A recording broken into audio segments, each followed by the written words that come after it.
What's going on, friends? Welcome back to another New World video. Today we're going to be talking about the Night Vale Hollow event, or the Halloween event. It features a big spooky demon boss. It's an open world boss that can spawn in 4 different locations. You have the Night Vale Cauldron, where you can feed in resources that you get from the boss. And then with those resources, you can buy stuff from this NPC over here. And some of the rewards are pretty good. I do think there are aspects of this event that are definitely worth doing. But of course, first things first, how do we actually start this event? So every settlement that you go into, you're going to find this cauldron. They call it the Night Vale Cauldron. It's located in Everfall, Weaver's Fen, Windsward. You get the idea. Right now I'm in Ebonskull Reach, and right next to it you're going to find this NPC here called Salvatore, or Salvatore.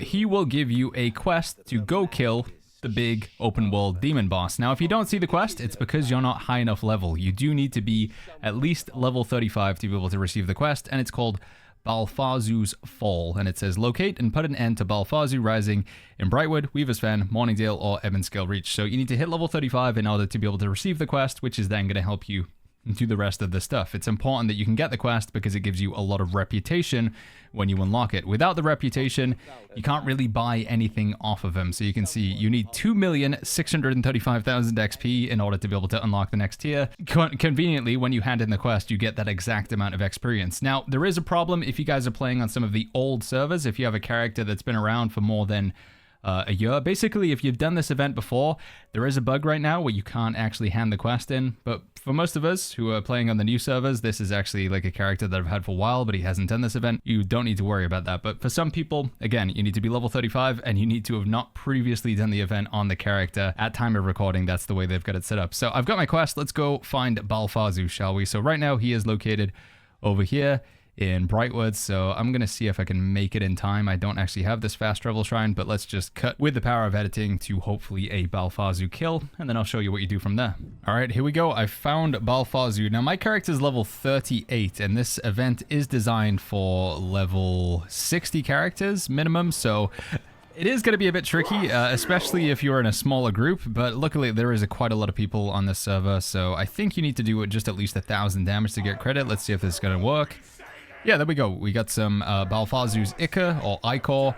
We got a costume, and we got a pair of gloves. So the armor, I don't think is really that good. It's always 650 gear score. It always has health and fire harnessing. It might, if you're like a low level, you know, if you haven't hit the full level yet, or you haven't got some good gear, that might be okay for you. But as you can see, you don't need to be max level to take part. I was able to just, you know, sneak in there with some musket shots at level 38 and get credit. The most important reason why we need to do damage is so that we can get the Ichor, or Ichor, still not sure how to say this word.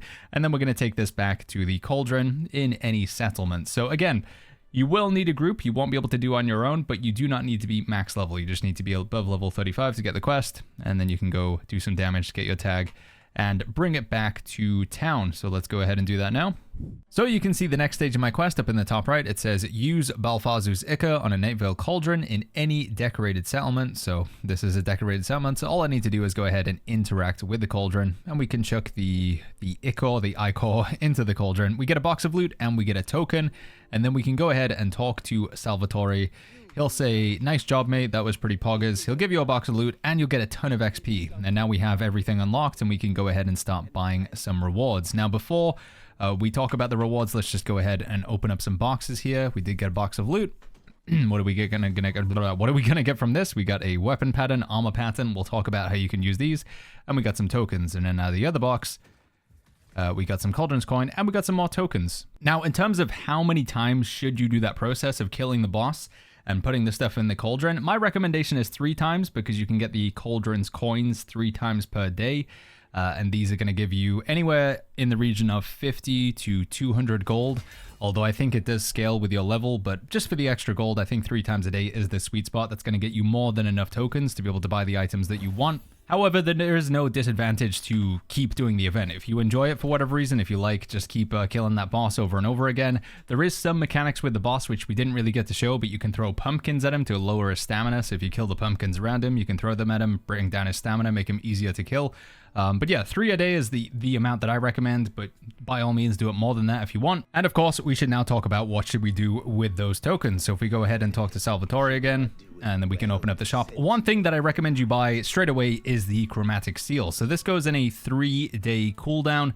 The reason why you want to buy this is the only other way you can get these in the game are from your faction store. So you have to go talk to your faction representative.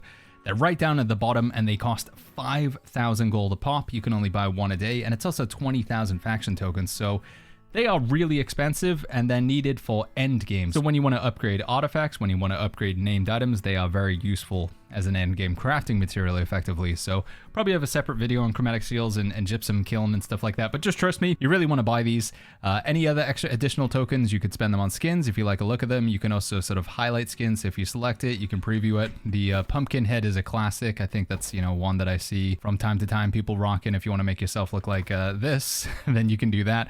I think the witch's hat is also pretty cool as well. The emote is kind of funky looking. So yeah, I would recommend picking up the skins and the emotes because you can only get them at this time of year, but you should definitely buy the chromatic seal. And I also think if you have any additional tokens, it's definitely worth buying these patterns here as well. 700 gear score guaranteed, and this armor is really good. These weapons are really good. We're going to show you that on another character in a second. But these are definitely worth buying as well. These have a 3-day cooldown. So the sooner you buy them, the sooner that 3-day cooldown kicks in, and then you can buy them again.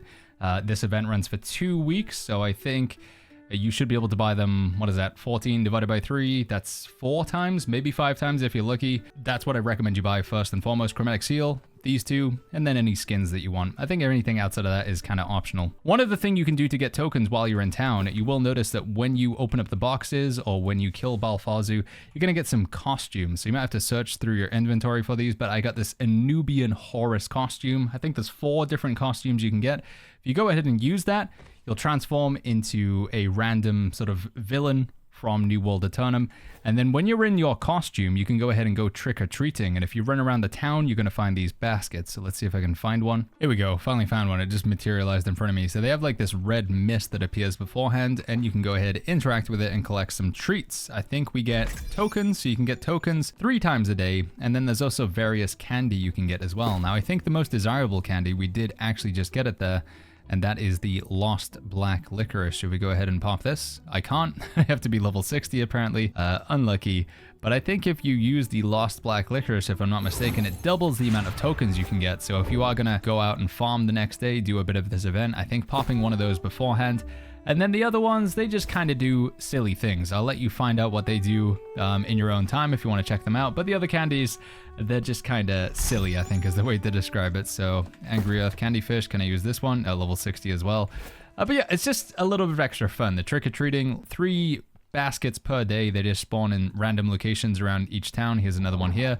And this is going to be the 3rd and final one I can get for tokens. Any additional ones after this, I'm just going to get candy, which, you know, it's kind of optional whether you want to get that or not. I wouldn't say it's super needed. Let me just prove it. We got one more here. Oh, we've already gathered that one. But yeah, 3 a day for the baskets with the costume. And the costume you should get from killing Balfazu or handing in stuff at the Night Veil Cauldron. All right, here we are on my majestic fresh out character, looking like a sort of knight in shining armor, but also Geralt at the same time. We have a few patterns here, so I've got 2 of the purple and 2 of the orange. The way they work is you basically take them to any crafting station where you can make weapons or armor. So at the workshop, for example, we can make bows, we can make muskets, we can make, is it hatchets? I think we can make hatchets as well over here.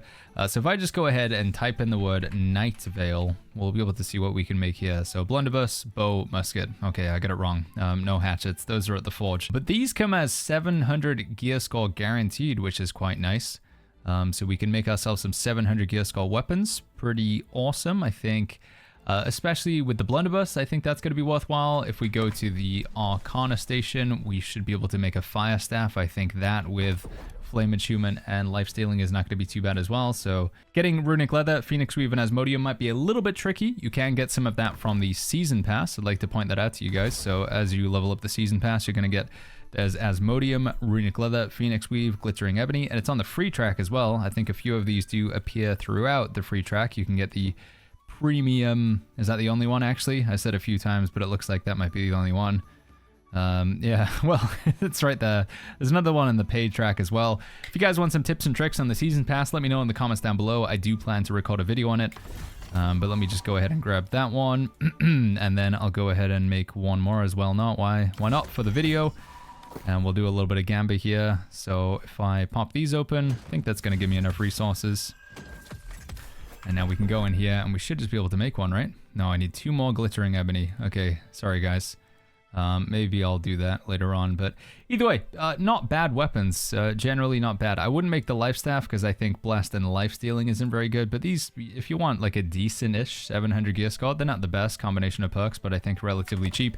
You can also make armor at either the outfitting station or the forge, and the armor is a little bit more expensive, at least it was when I last checked on it. Something that is different about the Night Veil armor, both the purple, so this is for the purple pattern and this is for the legendary pattern, it does require that you have armoring level 105, so you are going to have to grind out quite a bit of armoring, and it also requires prismatic materials, so a little bit more expensive, oddly enough, to make the 700 gear score armor, but the weapons are a lot cheaper, so I think making a weapon is going to be a good investment. Health and enchanted ward on a 700 gear score piece of armor is really good as well, but getting prismatics is going to be a little bit trickier. These are like super endgame materials, but nonetheless, I do think making a few pieces of these, I believe the 3rd perk is going to be randomly rolled. Yeah, so perk 3 is a very high chance, so it will get a 3rd perk. It will be a 3 perk legendary, I think almost all of the time.